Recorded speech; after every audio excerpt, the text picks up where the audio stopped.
नवऱ्याच्या समोरच नदीत उडी मारलेल्या महिलेची दुसऱ्या दिवशीही शोध मोहीम सुरूच। कोल्हापूर सांगली महामार्गावरील अंकली पुलावरून पती समोरच अनिता हजारे या महिलेनं शनिवारी दिनांक 30 ऑगस्ट रोजी सायंकाळी 4 वाजण्याच्या सुमारास कृष्णा नदीत उडी मारल्याची घटना घडली आहे।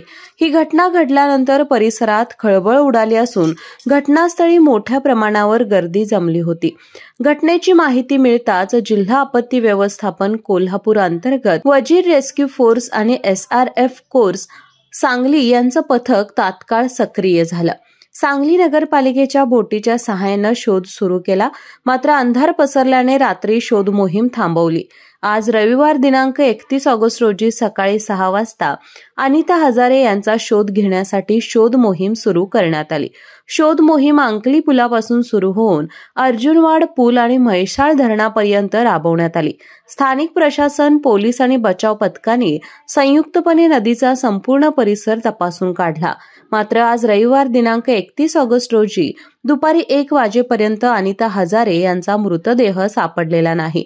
नदीचा प्रवाह वेगवान असल्याने आणि पाण्याचा स्तर वाढलेला असल्यानं शोध कार्यात अडथळा येत आहे।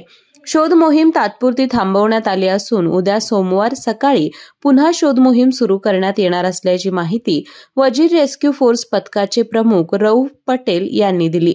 दरम्यान अद्याप या महिलेनं उडी का घेतली याचं नेमकं कारण समजू शकलेलं नाहीये। KK न्यूज साठी शिरोळ प्रतिनिधी कुणाल कांबळे। गोकुळ दूध, पेढे, श्रीखंड आणि बासुंदी सोबत गणपती बाप्पा मोरया।